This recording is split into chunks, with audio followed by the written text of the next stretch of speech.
io sono Livio di Gibbo Tour e oggi vi porterò a fare un giro con me. Siete pronti? Allacciate le liane! Andiamo in Lazio, nella provincia di Frosinone, ad Alatri. Queste saranno le tappe della nostra gita.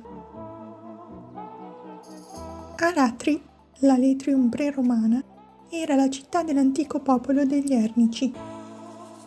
Secondo una leggenda, le radici della sua fondazione risalirebbero addirittura al XIII secolo a.C., con il mitico popolo dei Pelasgi, discendenti del dio Saturno, che avrebbero eretto, secondo la disposizione di costellazioni, le 5 città ciclopiche inizianti per A: Alatri, Anagni, Arpino, Atina e Antino, l'attuale Ferentino.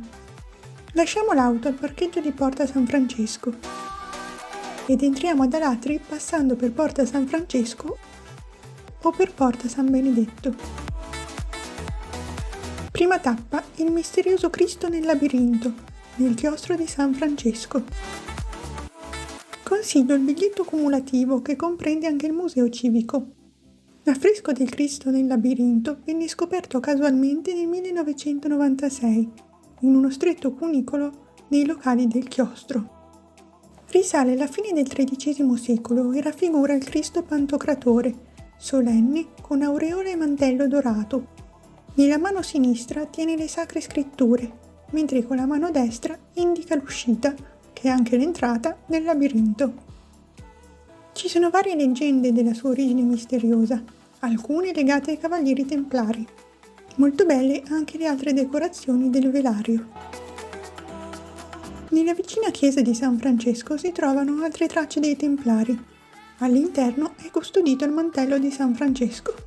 Anche il rosone è particolare. Contiene in scala la riproduzione del rosone della chiesa di Santa Maria Maggiore, che è la tappa successiva. La lunetta centrale della facciata di Santa Maria Maggiore è affrescata con una Madonna con bambino del 300. Quelle laterali, ormai cancellate, rappresentano San Cristoforo e l'Annunciazione. La statua in alto è San Giovanni Battista. Il campanile è di fine 1300 con degli speroni finali simili a merlature. All'interno della chiesa si trova la scultura lignea policroma La Madonna di Costantinopoli del XII secolo, con un uovo in mano, simbolo di vita.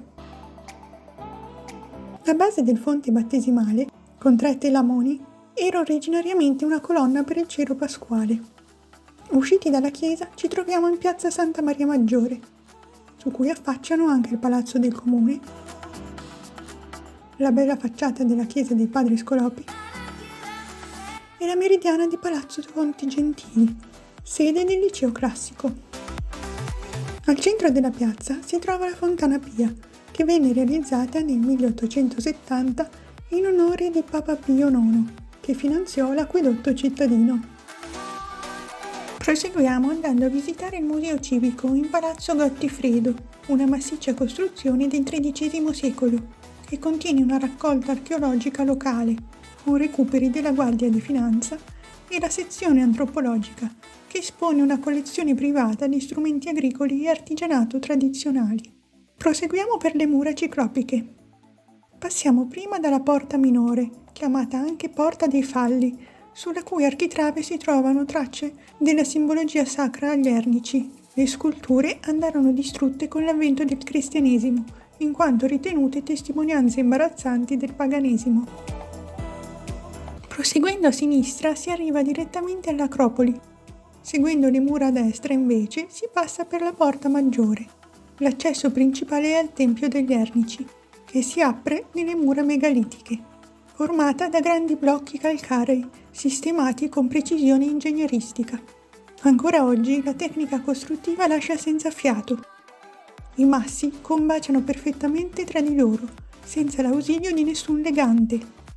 L'architrave della Porta Maggiore pesa 27 tonnellate.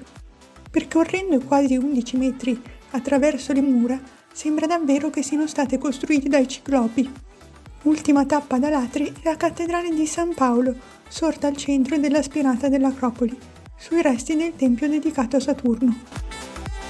All'interno viene conservata la reliquia del miracolo eucaristico del 1228 o miracolo dell'ostia incarnata. Qui finisce la nostra visita. Iscrivetevi al canale Gibbo Tour per nuovi itinerari. Potete seguirmi anche su Instagram e Facebook per rimanere sempre aggiornati sulle curiosità di viaggio. Siete pronti? Adagiate le liane!